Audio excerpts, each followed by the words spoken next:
Hello there, this is Yana Smakula and welcome to another Hero Arts video tutorial. You're watching the color layering series, and in this episode we're taking a closer look at the Armadillo set. I have a bunch of cards to share showcasing this adorable layering stamp set. If you're new to the color layering video series, these videos are all about exploring different color options for the Hero Arts color layering sets, and there's plenty of sets to choose from. I've already made a few cards using this adorable armadillo, and in addition to playing with the Hero Arts inks like I always do for this series, I went ahead and played a little bit with the Copic markers to show you that you can also color your color layering stamp sets with your favorite coloring medium.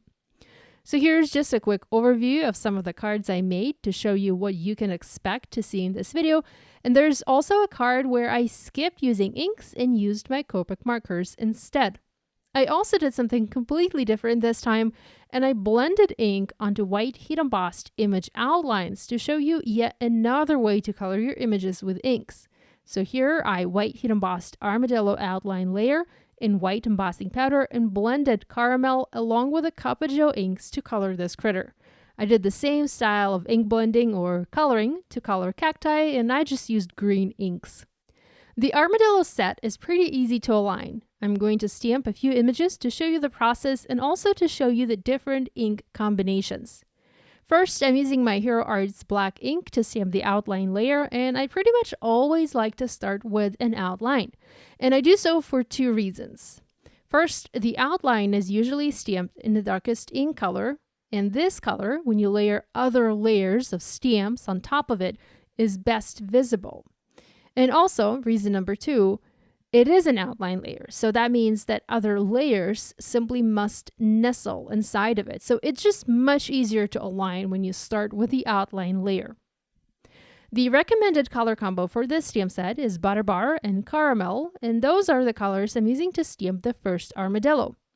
Armadillos mostly come in brown colors. Now, I did see a pink armadillo, and you can Google pink fairy armadillo if you're curious to see what that critter looks like.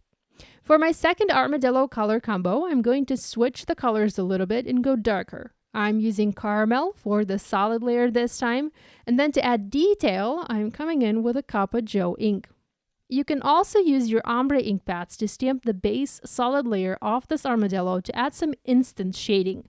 I love doing this. I feel like ombre inks and Heroes color layering sets are a perfect match. And here I use the brown ombre ink to stamp my base layer, and then just use the Cuppa Joe ink, which is actually a part of that brown ombre ink pad, to stamp the detail layer. And this way I ended up having a very dark brown critter. This color layering armadillo has an outline, and that allows you to use it not only with the layering stamps, or additional layers I should say, but it also allows us to color it using our favorite coloring medium.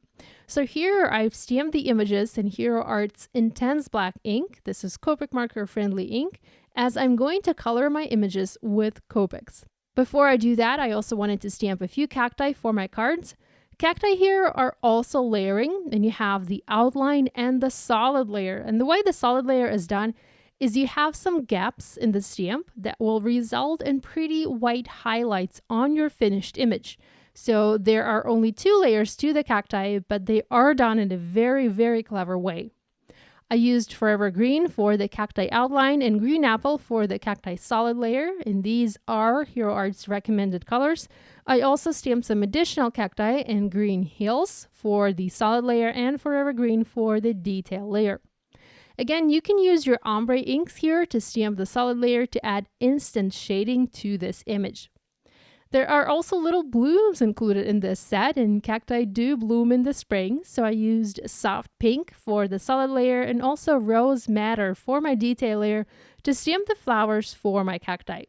I did stamp a few in red and used mulled wine and strawberry inks. Now that our stamping is done, I'm going to go ahead and color the outline images to get a slightly different look to my card. Here is an overview of the Copic colors that I'm going to use, such as greens and browns. You can use stamped colored layered image as an example of how to color the critter, meaning you can look to see where the shadows and the highlights fall. I'm not a pro when it comes to Copics, but I do love to color from time to time with my Copic markers and also with other coloring mediums. So I was excited to try and color this image with my markers. And remember, if your other color layering stamp sets have an outline to them, you can also color them with your favorite medium. I decided to go with Copics today, but that can be watercolor, that can be colored pencils, or you can do ink blending like I showed you at the start of this video. I've moved on to coloring cacti now, and these can be used on their own, by the way, not necessarily with the armadillo. Here is a quick comparison of the stamped and colored images, so you do get completely different looks when you use different mediums, and I think that this just gives you a whole lot of additional options for your card making. There are coordinating dies available for these images, so I'm going to use mine to cut these out in the Spellbinders Platinum die cutting machine, which I have sitting off to the side. With my parts and pieces cut out, it's time to put the cards together. I'm using soft bull ink to blend a light blue background for my first card. I'm just doing some simple and light ink blending in the center of the panel. Next, I'm going to foam mount my lightest colored armadillo and 2 cacti with the pink blooms on top. For the sentiment for this card, I'm going with a "You are Armadorable," and this sentiment comes with this layering stamp set along with a few other clever sentiments. I've trimmed this panel to be 4 by 5 1/4 inches, and I foam mounted it onto a light blue card base. I also used Hero Art's Frost sequins to embellish this simple card. For my card number 2 and number 3, I wanted to add a graphic looking background, so I used the luggage tag alphabet dies. These are coordinating dies that go with the luggage tag alpha stamps to cut out an entire panel for my card.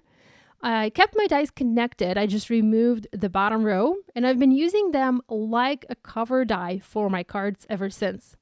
I have one cut out of black, and I'm also going to cut one more out of craft to look like a sandy or like a desert background for my card.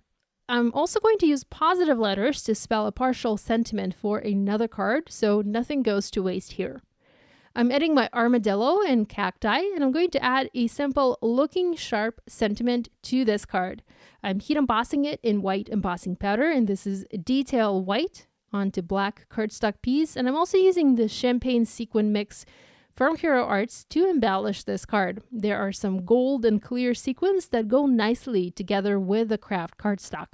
Here I'm using the leftover letters to spell rolling. I want my sentiment to say keep on rolling, and this actually is another sentiment in this stamp set. So I will stamp the keep on part, but I want to use the large letters for the rolling part, and I actually want to stagger them to sort of nestle my armadillo in between. This staggered look is very popular lately, and I've been wanting to use it for my cards. I used foam adhesive tape here to foam mount the letters in place. I wanted to pop them up on my card. I didn't want them to be flat.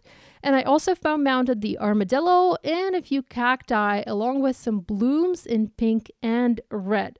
Now I carefully cut the keep on rolling stamp with my scissors into 2 pieces as I was just needing the keep on part. I inked it up and stamped in the Cup of Joe ink. And I can always put my sentiment stamp back the way it was if I ever decide to use it like that in the future. Next, I trimmed my panel to be about 4 1/4 inches tall. I wanted to adhere it onto an A2 craft base, and I wanted some more of the craft to show on the card, so that's why I trimmed it to be smaller. Now, I did stamp a background using a tribal stripe background stamp and Versamark ink on this craft card front just to add some interest to my card. I adhered my armadillo panel on top, and again I embellished this card with a champagne sequin mix. I also used a white gel pen to add white highlights to my armadillo. I've been enjoying adding these little touches to my images lately. So here is a quick look at the armadillo cards that I have for you today. I hope this video has given you some fun ideas to try with your color layering armadillo stamp set from Hero Arts. Thanks so much for watching. If you have any questions, as always, please leave them in the comments section below, and be sure to subscribe to this YouTube channel if you haven't yet done so. Thanks for watching. I'll see you next time. Bye!